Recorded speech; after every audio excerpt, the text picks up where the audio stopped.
Si vous venez au camp des adolescents, vous pourriez engager une conversation avec une jeune fille là-bas, tout en parlant de ce qu'elle aime faire. Elle est une artiste excellente.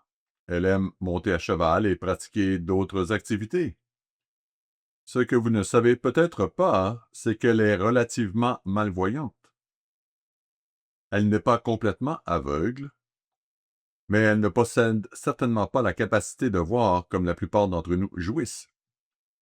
Peut-être que certains d'entre vous qui êtes allés au camp savent de qui je parle.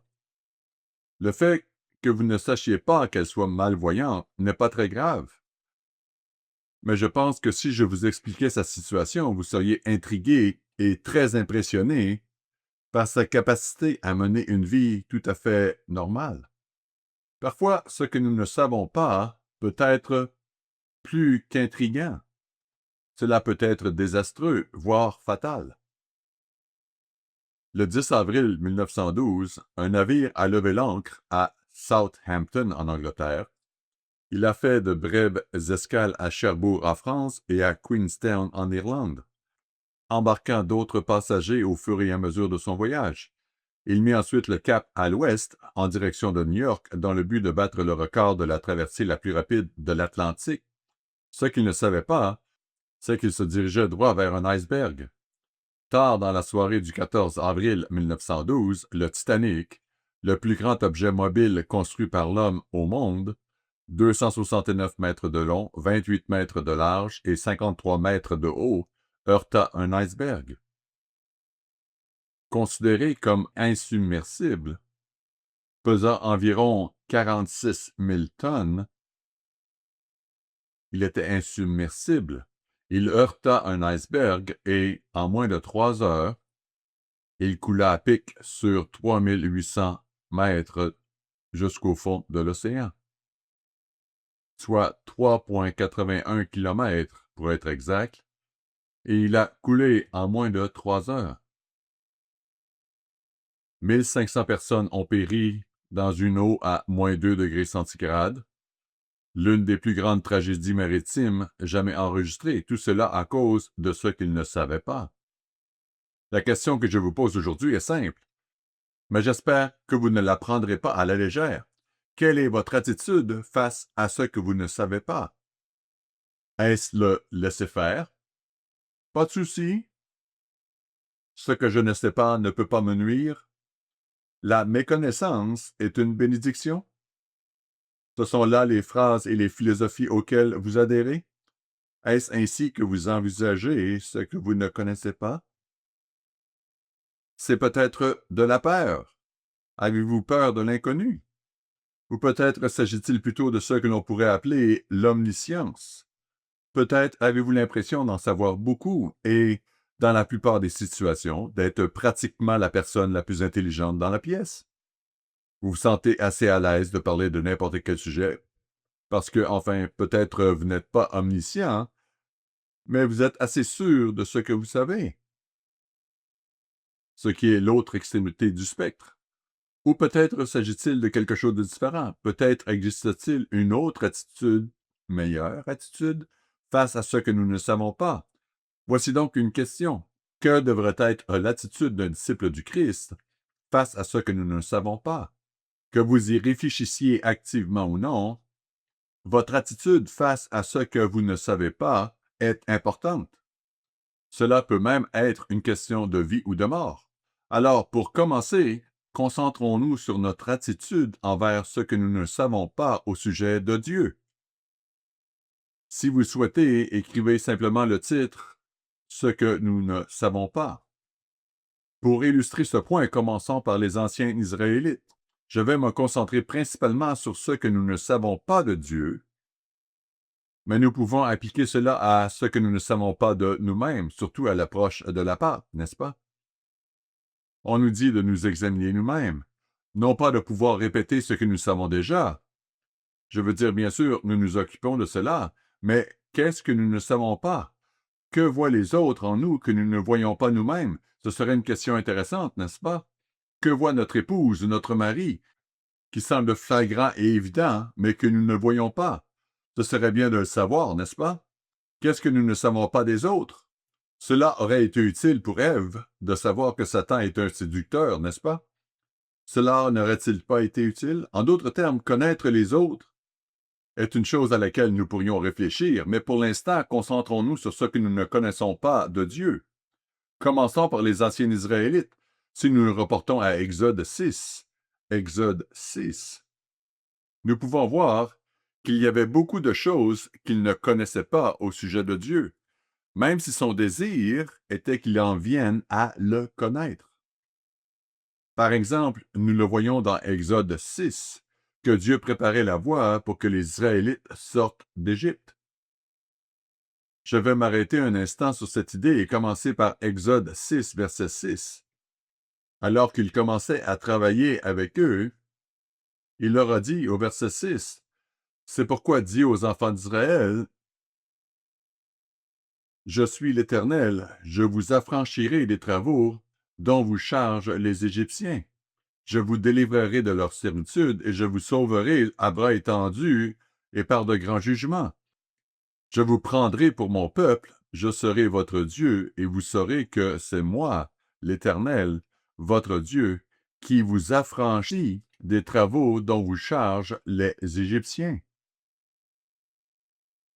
Plus loin dans Exode 7, versets 4 et 5, nous lisons ce que Dieu dit à Moïse. Verset 4. « Pharaon ne vous écoutera point.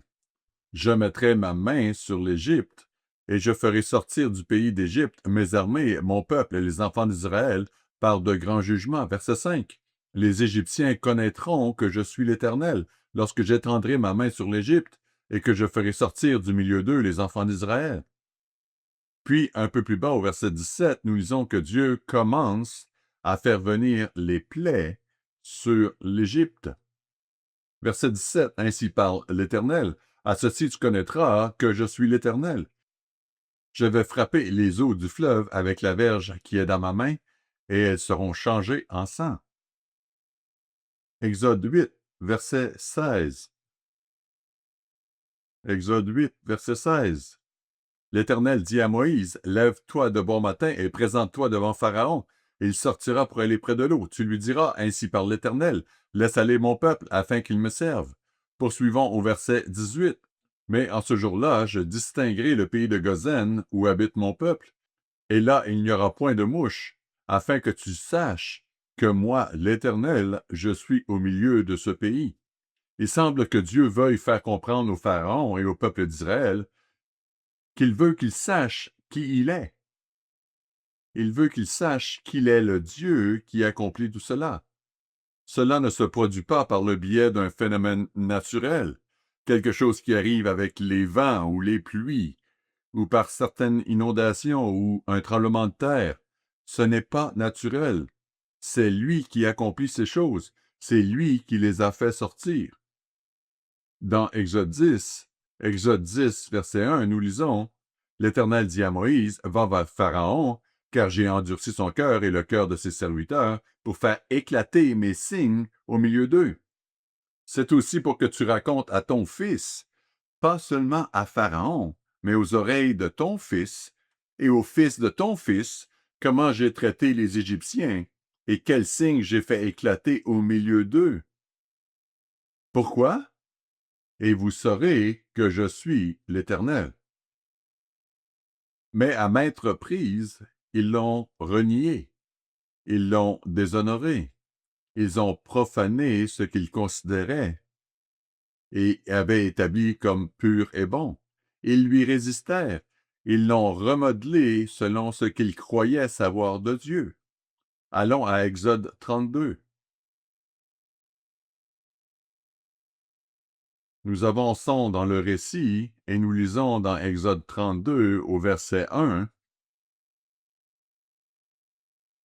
Le peuple, voyant que Moïse tardait à descendre de la montagne, s'assembla autour d'Aaron et lui dit, « Allons, fais-nous un Dieu qui marche devant nous, car ce Moïse, cet homme qui nous a fait sortir du pays d'Égypte, nous ne savons pas ce qu'il est devenu.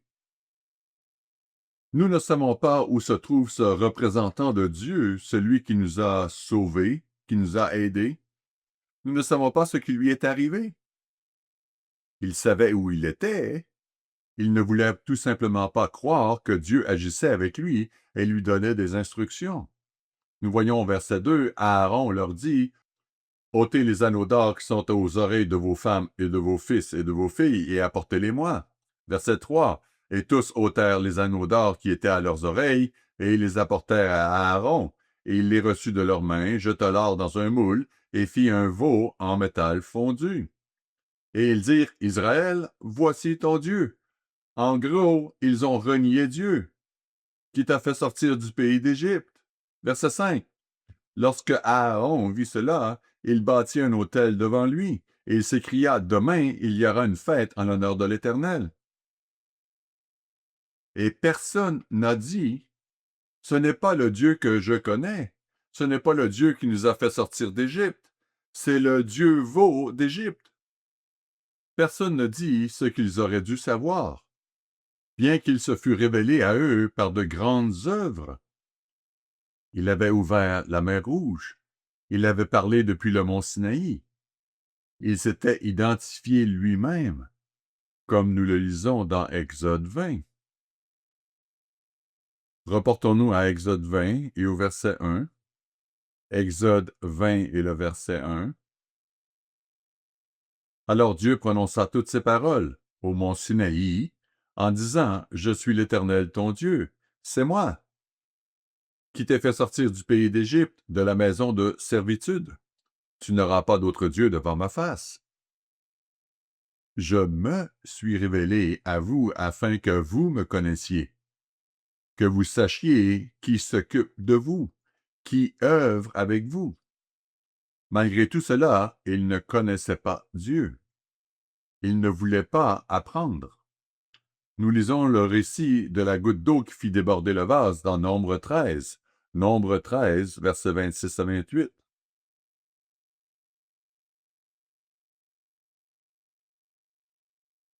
Nombre 13, versets 26 à 28. Après le retour des espions du pays de Canaan, donc au bout de 40 jours, le verset 26 nous dit, « À leur arrivée, ils se rendirent auprès de Moïse et d'Aaron, et toute l'assemblée des enfants d'Israël, de Kadès dans le désert de Paran. Ils firent un rapport, ainsi qu'à toute l'assemblée, et ils leur montrèrent les fruits du pays. » Verset 27. Voici ce qu'ils racontèrent à Moïse. « Nous sommes allés dans le pays où tu nous as envoyés. À la vérité, c'est un pays où coule le lait et le miel. Et en voici les fruits. » Et là, c'est le clou. Verset 28. « Mais le peuple qui habite ce pays est puissant. Les villes sont fortifiées, très grandes. Et nous y avons vu des enfants d'Anak. » Ce qu'ils ne savaient pas, c'est que Dieu avait un plan pour cela, tout comme pour la traversée de la mer Rouge, tout comme lorsqu'il a fait jaillir de l'eau en terre aride, et tout comme lorsqu'il a fait descendre de la manne du ciel. Ils ne savaient pas que Dieu allait raser les murs imprenables de Jéricho à l'entrée du pays. Ils ne savaient pas que Dieu allait littéralement arrêter le soleil. Reportons-nous à Josué chapitre 10. Josué chapitre 10. Et le verset 12. Alors Josué parla à l'Éternel le jour où l'Éternel livra les Amoréens aux enfants d'Israël, et il dit en présence d'Israël, « Soleil, arrête-toi sur Gabaon, et toi, lune, sur la vallée d'Ajalon. » Et le soleil s'arrêta, et la lune suspendit sa course, jusqu'à ce que la nation ait tiré vengeance de ses ennemis.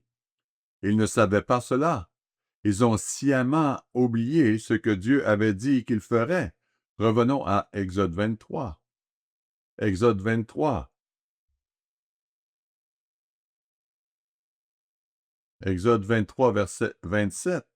Voyez, Dieu leur avait dit, « J'enverrai ma terreur devant toi lorsque vous entrerez dans le pays. Je mettrai en déroute tous les peuples chez lesquels tu arriveras, et je ferai tourner le dos devant toi à tous tes ennemis. J'enverrai les frelons devant toi. » Je n'y avais pas pensé, mais c'est là le Dieu qui se révélait à eux de 1000 façons. Et il a dit, « J'enverrai les frelons devant toi, et ils chasseront loin de ta face les Éviens. Je pense que c'est intéressant de voir des frelons qui chassent les éviens. Mais ce n'est que mon idée. Peut-être pas tout le monde fait ce lien. Verset 28. Les Cananéens et les Étiens, je ne les chasserai pas en une seule année, loin de ta face, de peur que le pays ne devienne un désert et que les bêtes des champs ne se multiplient contre toi. Je les chasserai peu à peu loin de ta face, jusqu'à ce que tu augmentes en nombre et que tu puisses prendre possession du pays. Ils ont sciemment choisi d'oublier. Ils n'étaient pas disposés à écouter ni à comprendre. Ils n'ont pas demandé à Dieu, « Que vas-tu faire? Que peux-tu faire pour nous aider? » Au lieu de cela, ils ont dit, « Non, nous pensons avoir trouvé la solution. » En conséquence, ils sont morts dans le désert. Malheureusement, des années plus tard, alors qu'ils étaient en guerre, si nous nous reportons à 1 Samuel 4, nous voyons dans 1 Samuel 4, quand ils bataillaient contre les Philistins, nous voyons à nouveau ce qu'ils pensaient savoir de Dieu, dans 1 Samuel 4.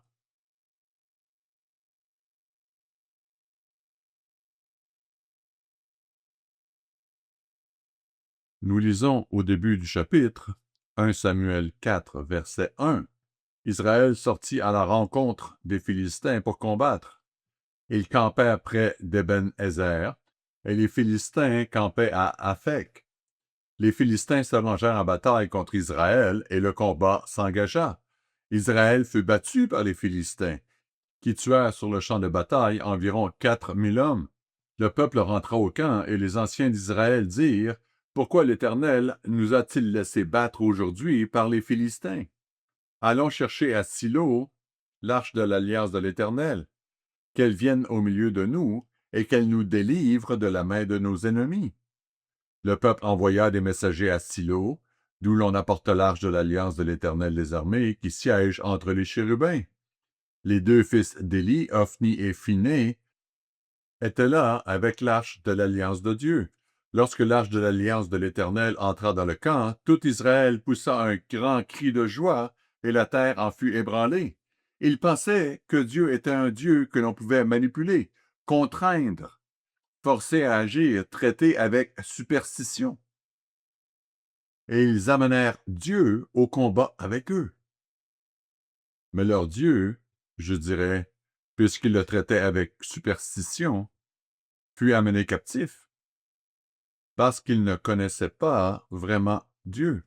Ils pensaient le connaître. Ils étaient convaincus de connaître Dieu et qu'il était de leur côté. Poursuivons. 1 Samuel 4, verset 6. Le retentissement de ces cris fut entendu des Philistins, et ils dirent, « Que signifient ces grands cris qui retentissent dans le camp des Hébreux? » Et ils apprirent que l'arche de l'Éternel était arrivée au camp.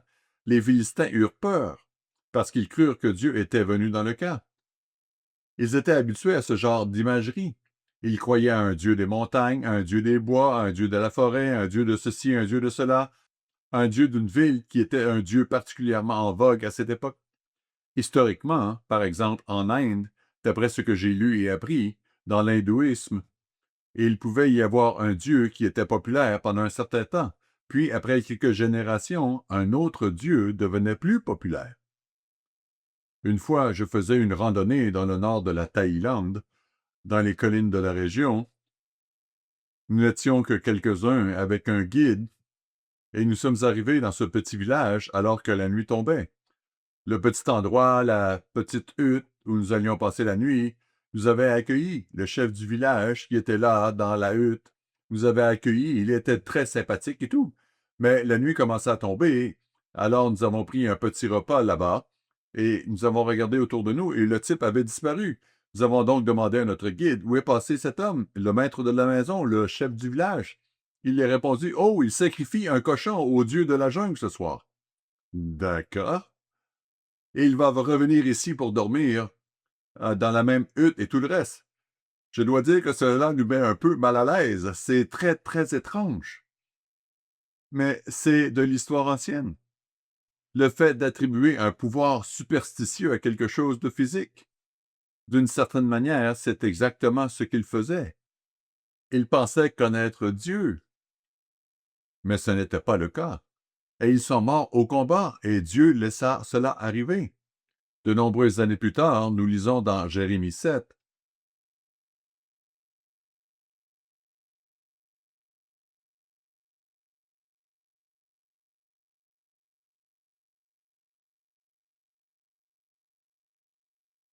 De nombreuses générations plus tard, dans Jérémie 7, versets 1 à 20, Jérémie 7, verset 1, la parole fut adressée à Jérémie de la part de l'Éternel en ces mots.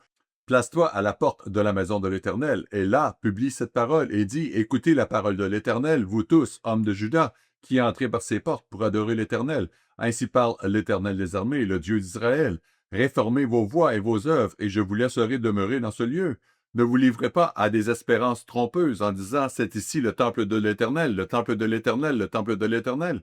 Si vous réformez vos voies et vos œuvres, si vous pratiquez la justice envers les uns et les autres, si vous n'opprimez pas l'étranger, l'orphelin et la veuve, si vous ne répandez pas en ce lieu le sang innocent, et si vous n'allez pas après d'autres dieux pour votre malheur, en indiquant que vous me connaissez, que vous venez ici pour m'adorer. Vous ne me connaissez pas, dit-il. Verset 7. Alors je vous laisserai demeurer dans ce lieu, dans le pays que j'ai donné à vos pères, d'éternité en éternité. Mais voici, vous vous livrez à des espérances trompeuses, qui ne servent à rien. Quoi? Dérober, tuer, commettre des adultères, jurer faussement, offrir de l'encens à Baal, aller après d'autres dieux que vous ne connaissez pas? Puis vous venez vous présenter devant moi dans cette maison sur laquelle mon nom est invoqué, et vous dites, nous sommes délivrés, et c'est afin de commettre toutes ces abominations. En d'autres termes, nous n'avons pas le choix. Nous ne pouvions pas nous en empêcher. Continuons au verset 11. Est-elle à vos yeux une caverne de voleurs? Cette maison sur laquelle mon nom est invoqué, je le vois moi-même, dit l'Éternel. Allez donc au lieu qui m'est consacré à Silo, dont nous venons de parler, où j'avais fait autrefois résider mon nom, et voyez comment je l'ai traité à cause de la méchanceté de mon peuple d'Israël. Et maintenant, puisque vous avez commis toutes ces actions, dit l'Éternel, puisque je vous ai parlé dès le matin et que vous n'avez pas écouté, puisque je vous ai appelé et que vous n'avez pas répondu, dès le début, lorsque Dieu a commencé à travailler avec Israël en tant que nation, il voulait qu'ils le connaissent. Il a mis tous les efforts pour se révéler à eux afin qu'ils le connaissent. Il dit au verset 13, « Je vous ai appelé et que vous n'avez pas répondu. Puisque je vous ai appelé et que vous n'avez pas répondu, je traiterai la maison sur laquelle mon nom est évoqué, sur laquelle vous faites reposer votre confiance, et le lieu que j'ai donné à vous et à vos pères, de la même manière que j'ai traité Silo, et je vous rejetterai loin de ma face, comme j'ai rejeté tous vos frères, toute la postérité d'Éphraïm. » Il poursuit dans la même veine pour le reste du chapitre. Il dit même à Jérémie au verset 16, « Et toi, n'intercède pas en faveur de ce peuple, n'élève pas pour eux ni supplication ni prière, ne fais pas des instances auprès de moi, je ne les écouterai pas. Il est trop tard, il est trop tard. J'ai fait preuve de miséricorde. Je me suis révélé, je me suis expliqué, j'ai cajolé, guidé et instruit, dit-il. Le moment est venu de passer à la phase suivante. Je vais leur permettre, en fait, je vais faciliter, je permettrai qu'ils aillent en captivité à ce stade. Poursuivons. Jérémie 7, verset 17. Ne vois-tu pas ce qu'ils font dans les villes de Juda et dans les rues de Jérusalem? Les enfants ramassent du bois, les pères allument le feu, les femmes pétrissent la pâte pour préparer des gâteaux à la reine du ciel et pour faire des libations à d'autres dieux afin de mériter. Est-ce moi qu'ils irritent, dit l'Éternel? N'est-ce pas eux-mêmes à leur propre confusion? Ils ne font que se nuire à eux-mêmes? Verset 20. C'est pourquoi ainsi parle le Seigneur, l'Éternel. Voici ma colère et ma fureur se répandent sur ce lieu, sur les hommes et sur les bêtes, sur les arbres des champs, sur les fruits de la terre. Elle brûlera et ne s'éteindra point. Vous pouvez lire la suite du chapitre. Il continue dans cette même veine. Reportons-nous à Jérémie 2. Jérémie chapitre 2. Il tient les sacrificateurs en partie responsables. Alors qu'il poursuit son réquisitoire contre Israël, il dit dans Jérémie 2, versets 7 et 8, « Je vous ai fait venir dans un pays semblable à un verger, pour que vous en mangiez les fruits et les meilleures productions. Mais vous êtes venus, et vous avez souillé mon pays, et vous avez fait de mon héritage une abomination. Les sacrificateurs n'ont-ils pas dit, où est l'Éternel?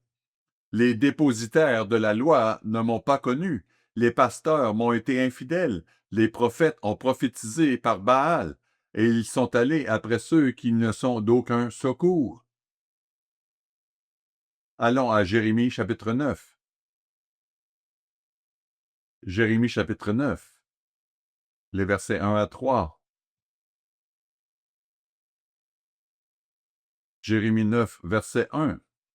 Oh, si ma tête était de l'eau, si mes yeux étaient une source de larmes, c'est là le chagrin que Dieu éprouvait face au refus d'Israël de le connaître, de lui obéir et de ne faire qu'un avec lui, d'être en harmonie avec lui. Verset 2. Oh, si j'avais au désert une cabane de voyageurs, j'abandonnerais mon peuple, je m'en éloignerais, car ce sont tous des adultères, c'est une troupe de perfides. Verset 3. Ils ont la langue tendue comme un arc, et ils lancent le mensonge. Ce n'est pas par la vérité qu'ils sont puissants dans le pays. J'aime la façon dont cela résonne en anglais, vaillant pour la vérité. En fait, ils ne connaissent pas la vérité, ils méprisent la vérité. Verset 3. Car ils vont de méchanceté en méchanceté, ils ne me connaissent pas, dit l'Éternel. Ésaïe 1. Ésaïe parle, écrit et prêche également sur le même sujet. Ésaïe 1, verset 10. Verset 10. Écoutez la parole de l'Éternel, chef de Sodome. Prête l'oreille à la loi de notre Dieu, peuple de Gomorrhe. Il les appelle par ce qu'ils étaient. Verset 11. Qu'ai-je à faire de la multitude de vos sacrifices, dit l'Éternel? Je suis rassasié des holocaustes, des béliers et de la graisse des veaux. Je ne prends point plaisir au sang des taureaux, des brebis et des boucs. Il leur fait comprendre que ce qu'ils croyaient être la connaissance de Dieu, toute cette attirail de culte, était en réalité devenue une superstition. Il dit, ce n'est pas ce que je voulais. Vous êtes passé à côté de l'essentiel. Vous ne me connaissez pas à travers toutes ces choses que vous faites. Vous êtes passé complètement à côté de l'essentiel. Et c'est l'un des fils conducteurs de la Bible, et cela se poursuit dans le Nouveau Testament. Allons à Tite.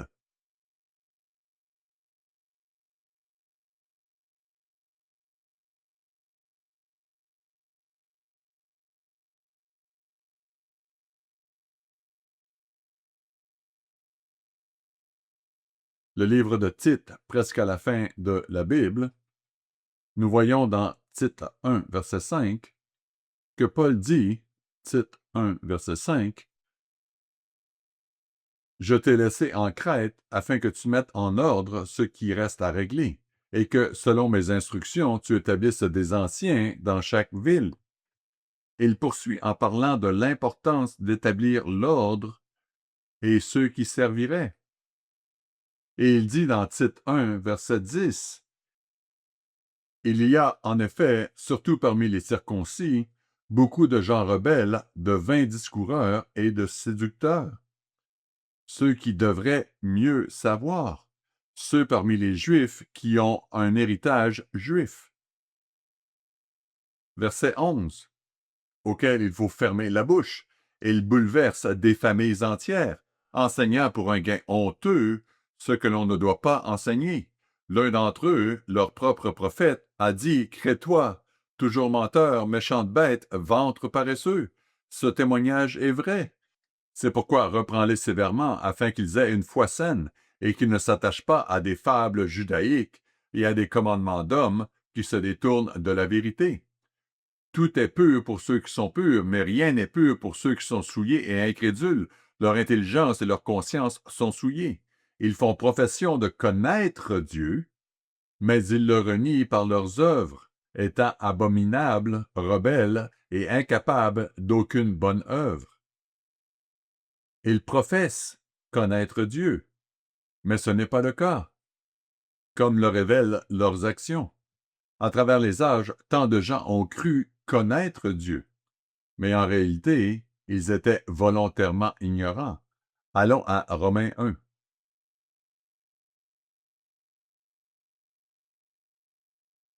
Où nous voyons une caractéristique de l'histoire humaine. Romains 1 et le verset 18. Romains 1, verset 18. La colère de Dieu se révèle du ciel contre toute impiété et toute injustice des hommes qui retiennent injustement la vérité captive. Car ce qu'on peut connaître de Dieu est manifeste pour eux, Dieu le leur ayant fait connaître.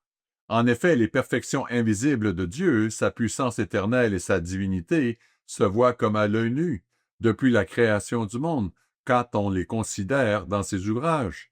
Ils sont donc inexcusables, car ayant connu Dieu, ils ne l'ont point glorifié comme Dieu, ils ne lui ont point rendu grâce, mais ils se sont égarés dans leurs pensées et leur cœur sans intelligence a été plongé dans les ténèbres.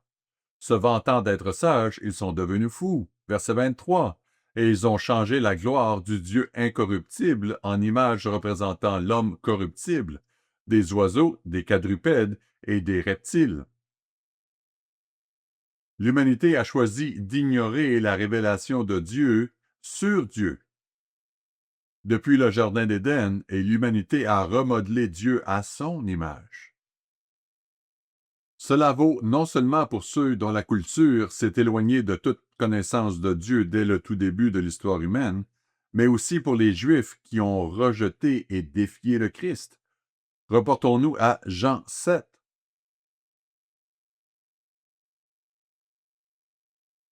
Jean 7. Pas seulement ceux qui ont été coupés de la révélation de Dieu très tôt dans l'histoire humaine, mais même ceux avec qui Dieu agissait directement, comme nous l'avons vu tout à l'heure. Jean 7, verset 25.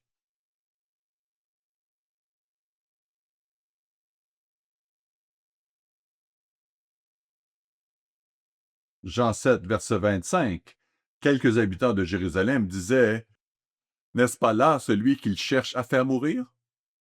Et voici, il parle librement et ils ne lui disent rien. Est-ce que vraiment les chefs auraient reconnu qu'il est le Christ? Verset 27. Cependant, celui-ci, nous savons d'où il est, mais le Christ, quand il viendra, personne ne saura d'où il est. Et Jésus enseignait dans le temple, s'écria: Vous me connaissez, et vous savez d'où je suis. Je ne suis pas venu de moi-même, mais celui qui m'a envoyé est vrai, et vous ne le connaissez pas. Moi, je le connais, car je viens de lui, et c'est lui qui m'a envoyé. Des paroles puissantes, des paroles audacieuses, très claires, énonçant qui il était et comment il accomplissait les prophéties. Mais ils ont choisi de ne pas l'accepter. Ils ont choisi de l'ignorer. Tournons maintenant les projecteurs sur nous-mêmes. Nous avons parcouru les passages des Écritures qui montrent la propension de l'homme, son refus de connaître Dieu, même lorsque Dieu lui tend la main. Nous pourrions lire, comme vous pouvez l'imaginer, si vous y réfléchissiez et faisiez une étude à ce sujet, nous pourrions lire des dizaines de passages dans la Bible sur la manière dont Dieu a cherché à se révéler afin qu'il, en particulier parmi le peuple de Juda, le connaisse. Pourtant, encore et encore, ils lui ont tourné le dos. Ils l'ont défié. Ils se sont rebellés contre lui. Donc, tournons les projecteurs sur nous-mêmes et voyons comment cela s'applique à nous. Reportons-nous à Job 36. La vérité est que, en tant qu'être humain insignifiant, ce que nous savons et comprenons de Dieu n'est en réalité qu'une fraction de la réalité. Lisons un petit passage de Job. Je pense qu'il est un bon type, pourrait-on dire, un bon représentant de nous-mêmes, comme ce que nous pourrions penser alors qu'il traverse des épreuves. Job 36, verset 22. Voici, Dieu est grand. En fait, je prends un peu de recul. C'est une déclaration intéressante d'Élihu ici. Et voici ce qu'il dit à propos de Dieu. Verset 22. Voici, Dieu est grand par sa puissance. Qui saurait enseigner comme lui? Verset 23. Qui lui prescrit ses voies? Qui ose dire, tu fais mal? Verset 26. Dieu est grand, mais sa grandeur nous échappe. Le nombre de ses années est impénétrable. Il attire à lui les gouttes d'eau. Il poursuit en décrivant Dieu. Le fait est qu'il reconnaît que nous sommes petits, frêles, insignifiants, et il dit donc, nous ne pouvons pas naturellement, tout comme la petite fourmi que nous sommes, nous ne pouvons pas comprendre un être qui a créé toute chose seulement par notre mentalité naturelle, et irréfléchie et peu attentive. Nous pouvons comprendre cela. Je pense que nous pouvons tous l'accepter.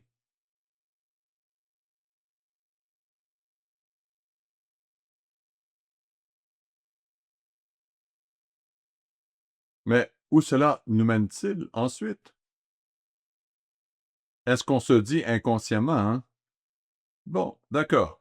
Je crois qu'il y a un Dieu, et ça me suffit. Ça me va.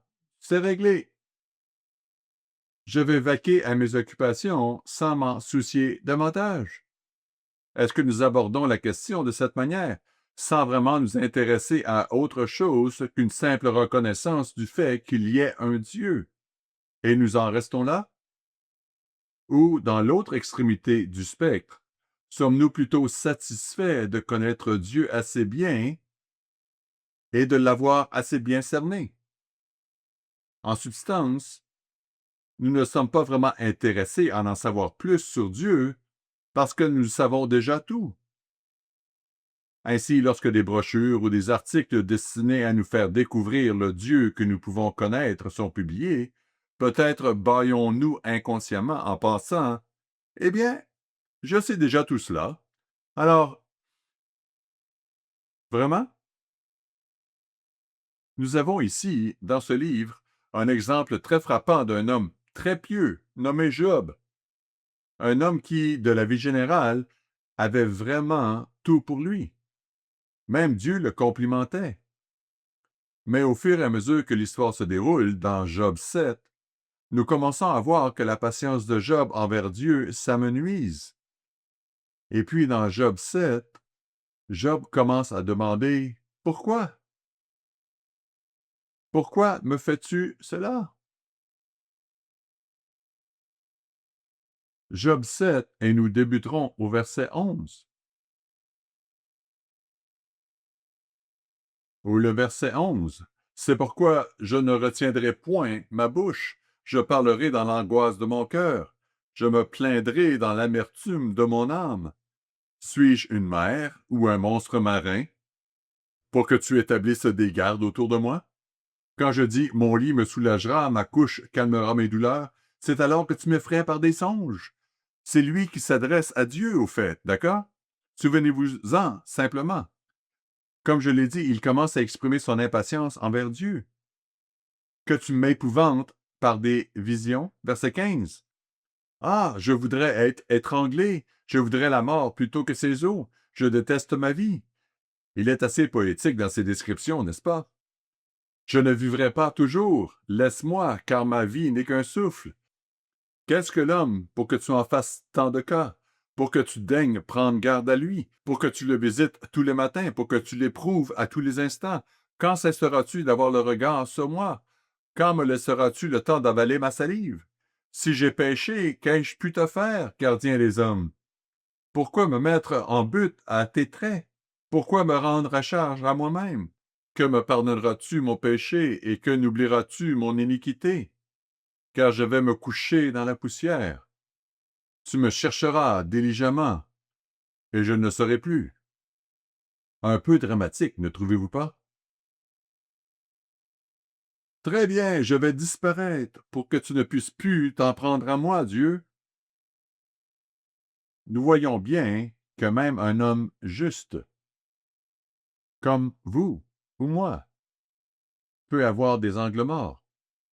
Nous pouvons manquer de recul. Nous pouvons avoir une image incomplète de Dieu. Il nous manque des pièces du puzzle pour vraiment le connaître. Car connaître véritablement Dieu exige une attitude d'humilité, non seulement sur le moment, mais à travers chaque expérience. Reportons-nous au psaume 25. Psaume 25.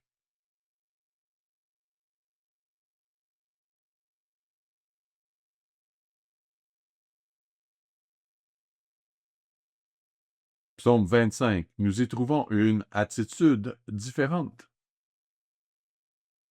David dit au verset 1, « Éternel, j'élève à toi mon âme. Mon Dieu, en toi je me confie. Que je ne sois pas couvert de honte, que mes ennemis ne se réjouissent pas à mon sujet. Tous ceux qui espèrent en toi ne seront point confondus. Ceux-là seront confondus qui sont infidèles sans cause. » Et il ajoute, verset 4, « Éternel, fais-moi connaître tes voies, enseigne-moi tes sentiers. » En d'autres termes, aide-moi à mieux te connaître. Aide-moi à savoir ce que tu veux que je fasse. Aide-moi à connaître ta pensée.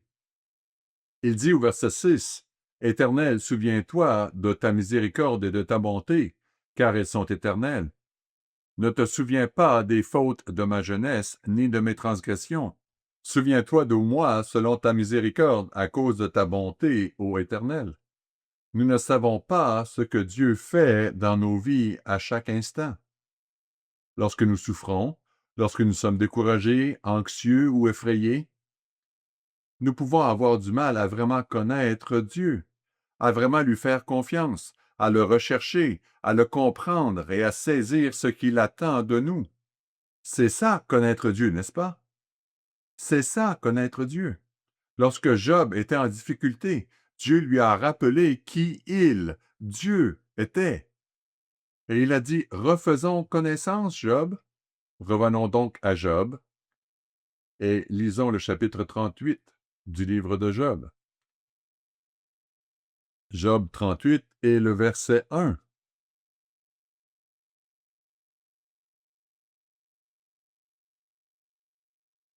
Verset 1. L'Éternel répondit à Job du milieu de la tempête et dit, « Qui est celui-ci qui obscurcit mes desseins par des discours sans intelligence? Saint terrain comme un vaillant homme. Je t'interrogerai et tu m'instruiras. Où étais-tu quand je fondai la terre? Dis-le si tu as de l'intelligence. Qui en a fixé les dimensions, le sais-tu? Ou qui a étendu sur elle le cordeau? Sur quoi ces bases sont-elles appuyées? Ou qui en a posé la pierre angulaire, alors que les étoiles du matin éclataient en chants d'allégresse et que tous les fils de Dieu poussaient des cris de joie? Qui a fermé la mer avec des portes quand elle s'élança du sein maternel? Quand je fis de la nuée son vêtement et de l'obscurité ses langes? Quand je lui ai imposé ma loi et que je lui ai mis des barrières et des portes? Quand je dis, tu viendras jusqu'ici et tu n'iras pas au-delà, et ici s'arrêtera l'orgueil de tes flots? Depuis que tu existes, as-tu commandé au matin? As-tu montré sa place à l'aurore pour qu'elle saisisse les extrémités de la terre et que les méchants en soient secoués? Pour que la terre se transforme comme l'argile qui reçoit une empreinte et qu'elle soit parée comme un vêtement? Pour que les méchants soient privés de leur lumière et que le bras qui se lève soit brisé? As-tu pénétré jusqu'aux sources de la mer? T'es-tu promené dans les profondeurs de l'abîme? Les portes de la mort t'ont-elles été ouvertes? As-tu vu les portes de l'ombre de la mort? As-tu embrassé du regard l'étendue de la terre?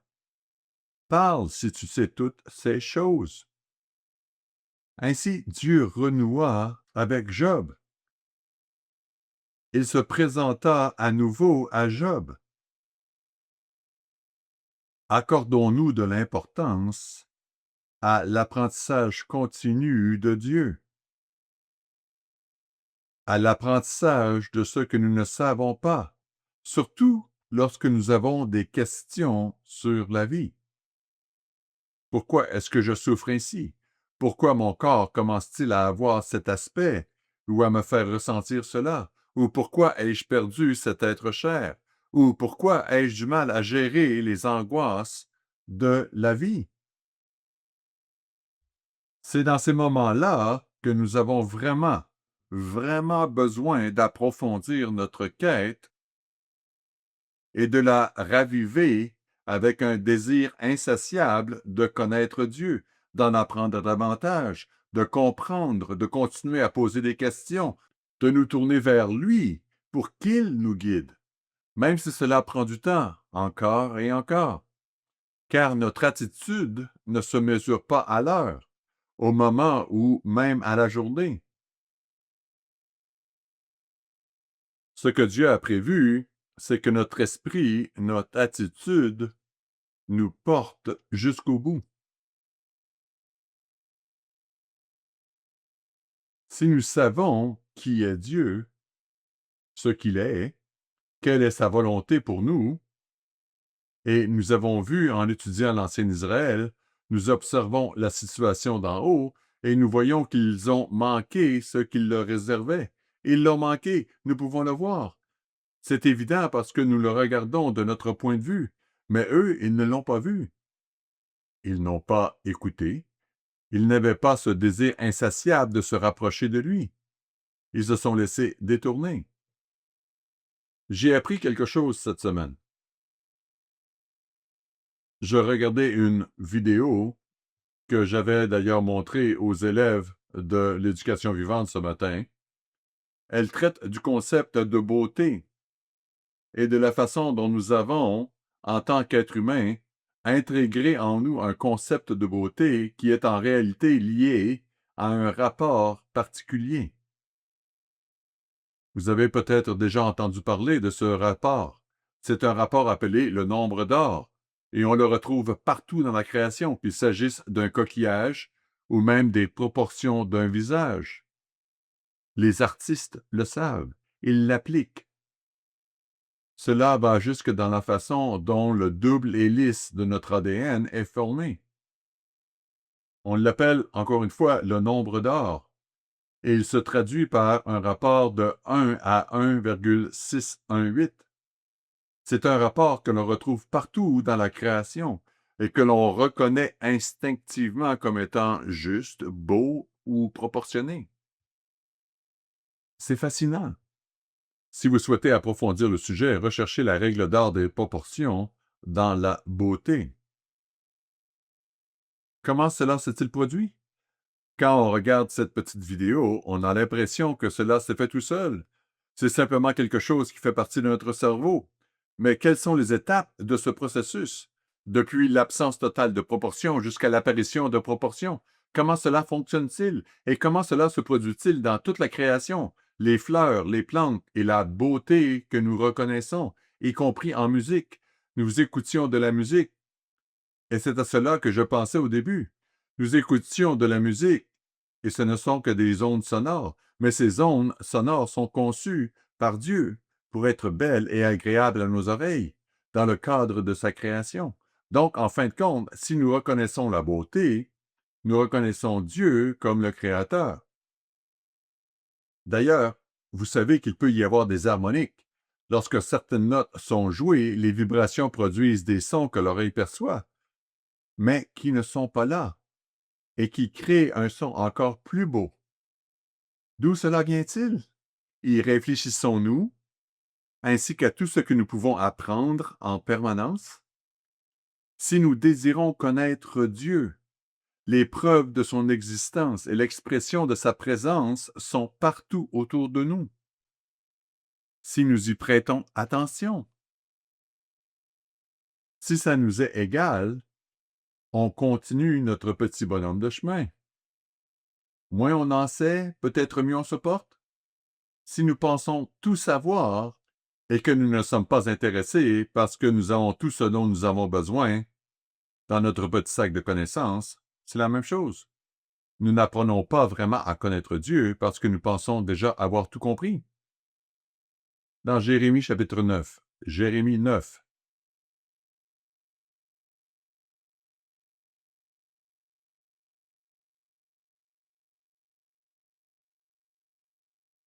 Jérémie 9 et le verset 13.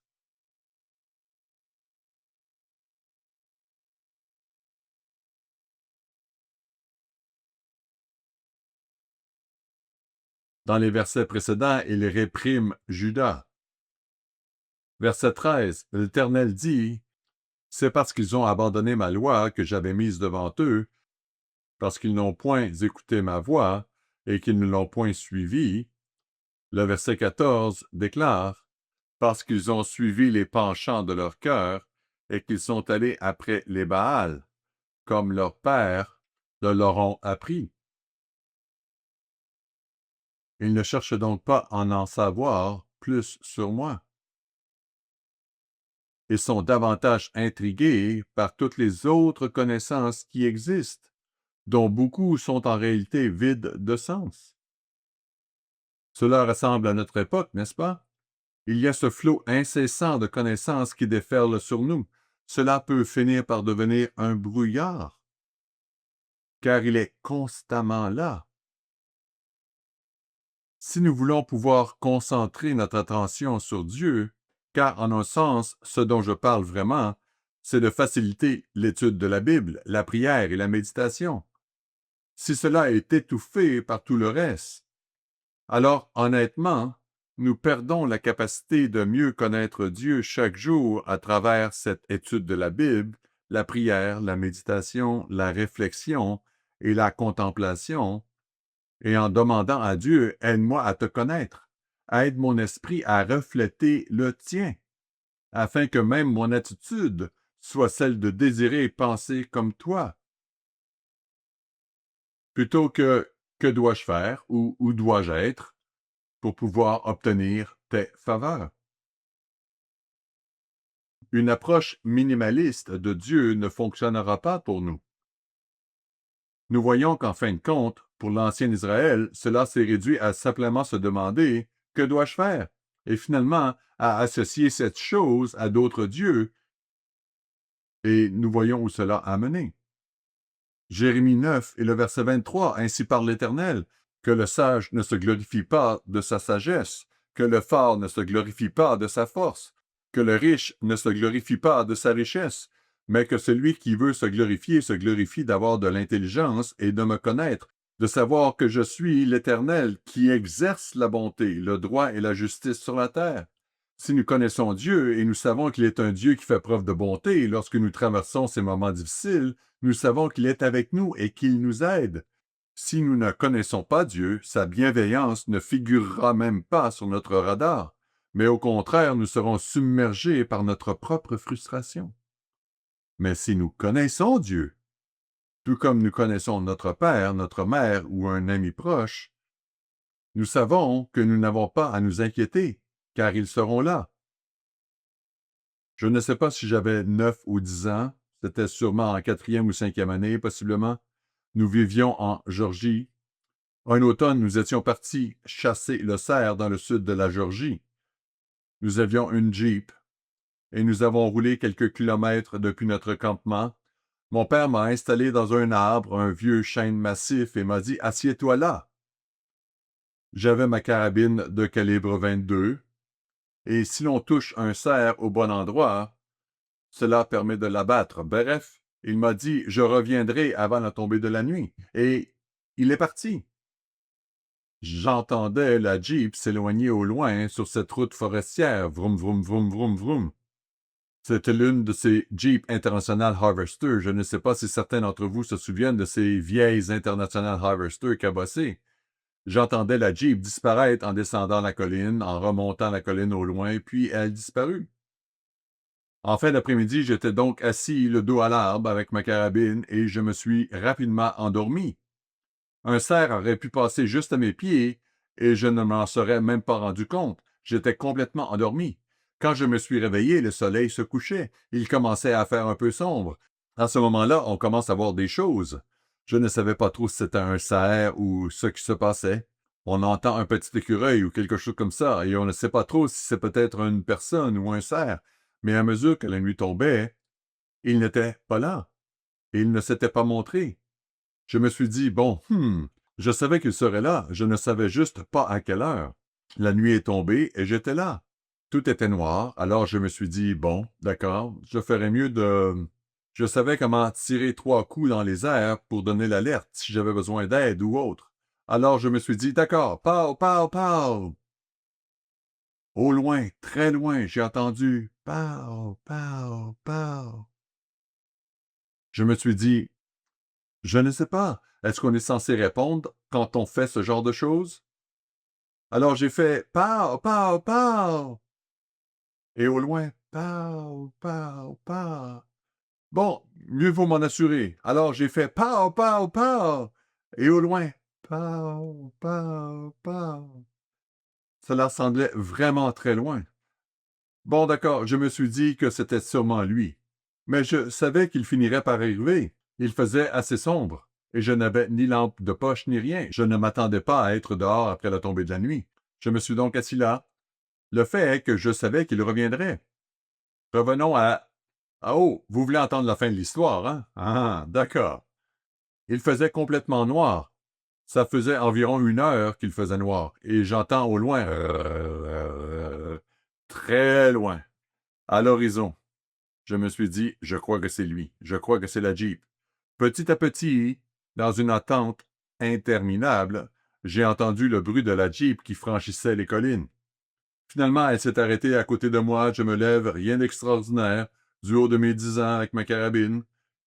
Je me lève et je m'approche de la Jeep. Il ouvre la portière et me dit « Tu veux que je t'emmène? » Bien sûr.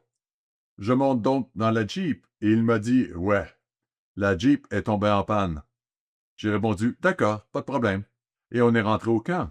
On est arrivé au camp, hein, on est sorti de la Jeep, on s'est dirigé vers le feu et l'un des gars a dit « Vous avez fait un peu de tir à la cible, hein? »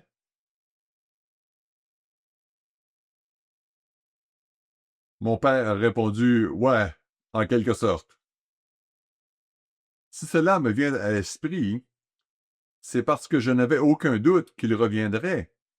N'est-ce pas ainsi qu'un enfant se comporte envers son père ou sa mère?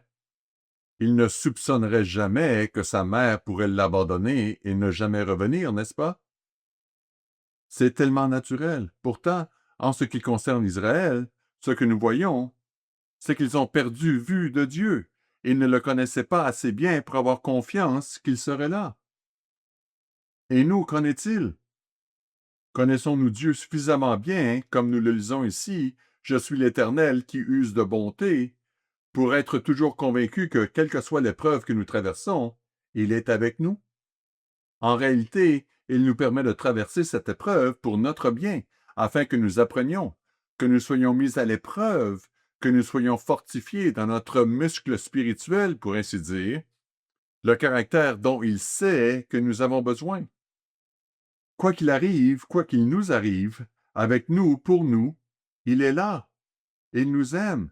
Il prend soin de nous. Et s'il le faut, il nous sortira miraculeusement de cette situation, comme s'il nous sauvait d'un incendie. Il nous en sortira si c'est nécessaire. Sinon, c'est qu'il veut nous permettre d'apprendre et d'être fortifiés à travers cela, quelle que soit la situation. Verset 24, « Je suis l'Éternel qui exerce la bonté, le droit et la justice sur la terre. Car c'est en cela que je prends plaisir, dit l'Éternel. »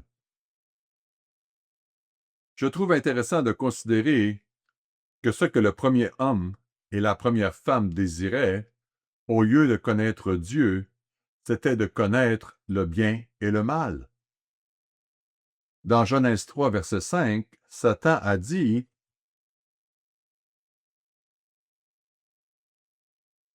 Mais Dieu sait que le jour où vous en mangerez, vos yeux s'ouvriront et que vous serez comme Dieu, connaissant le bien et le mal. » En d'autres termes, être comme Dieu, contrairement à ce qu'il aurait dû désirer, c'est-à-dire être un avec Dieu, avoir la même pensée que Dieu.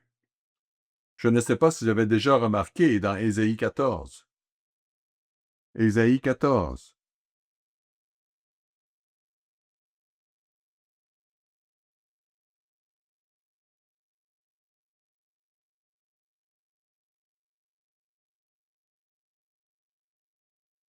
Ésaïe 14, verset 12. Te voilà tombé du ciel, astre brillant, Lucifer, fils de l'aurore. Tu es abattu à terre, toi, le vainqueur des nations.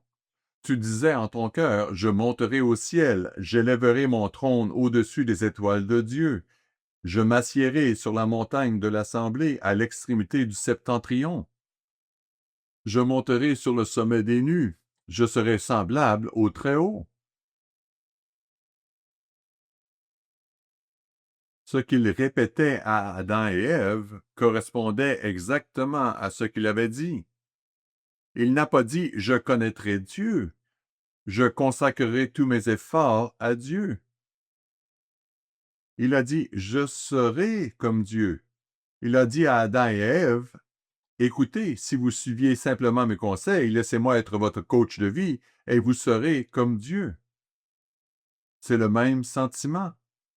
Et au lieu d'avoir pour objectif d'être en harmonie avec Dieu et de le connaître véritablement, il les a séduits avec l'idée de remplacer Dieu. Dans notre cas, remplacer Dieu par notre sagesse, par notre connaissance, par notre point de vue, par notre opinion, plutôt que d'être dans une quête constante pour ne faire qu'un avec Dieu. Si nous choisissons la première option, alors nous sommes sur la mauvaise voie. Je trouve absolument fascinant que le verbe « connaître », qui est vraiment ce sur quoi nous nous concentrons ici, est utilisé dans son sens le plus intime, fasse référence à un homme et à une femme faisant qu'une seule chair.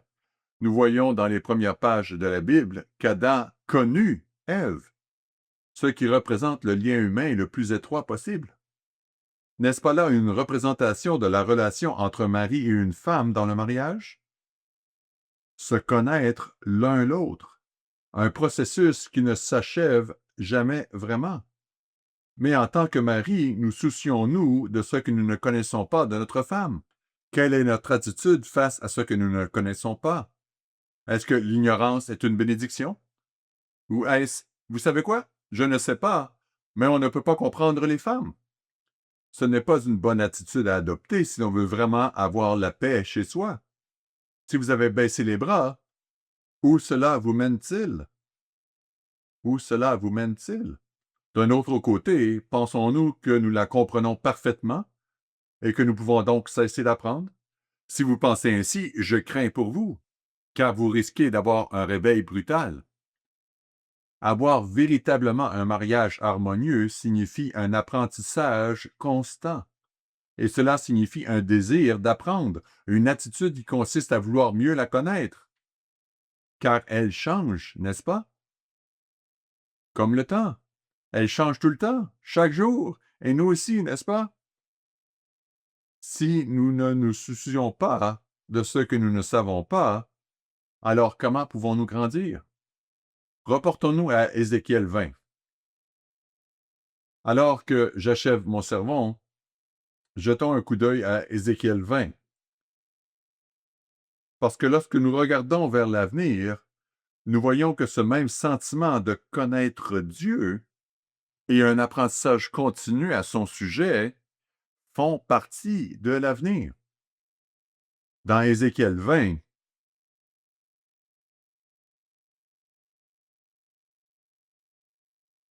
Ézéchiel 20, verset 38.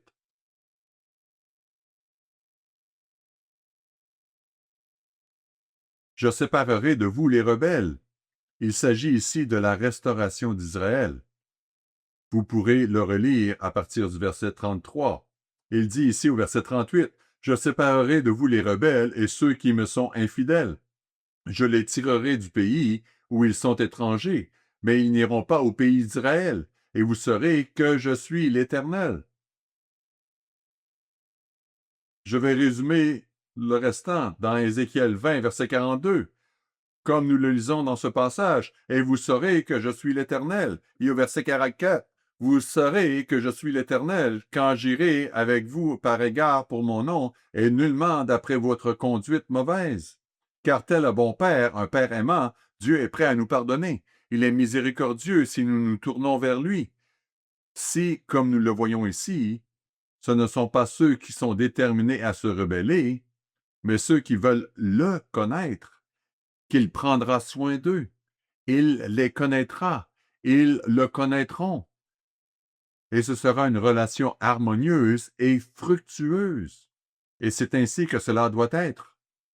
Allons à Hébreux 8. Hébreux chapitre 8.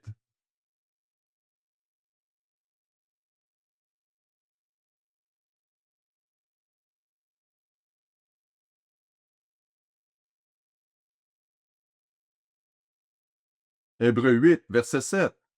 En effet, si la première alliance avait été sans défaut, il n'aurait pas été question de la remplacer par une seconde. C'est là que nous tournons notre regard vers l'avenir. Verset 8.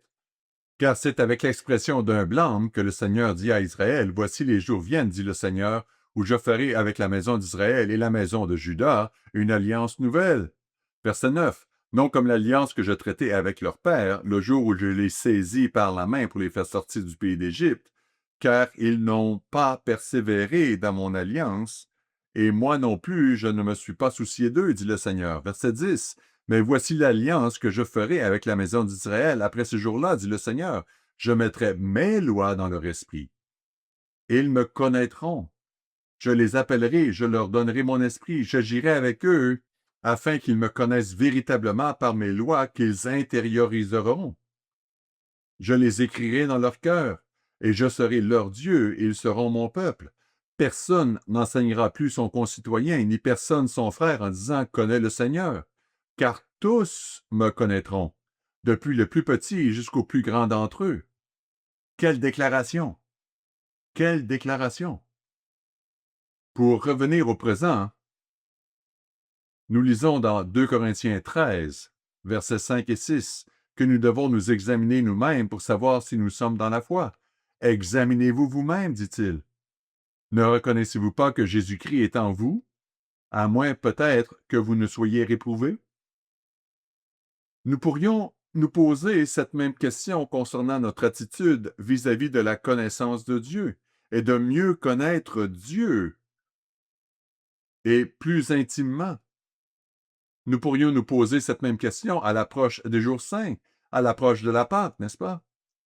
Demandons-nous à Dieu de nous aider à me voir tel que je suis, sans le vernis que nous appliquons lorsque nous nous regardons, lorsque nous regardons nos actions, lorsque nous regardons nos motivations?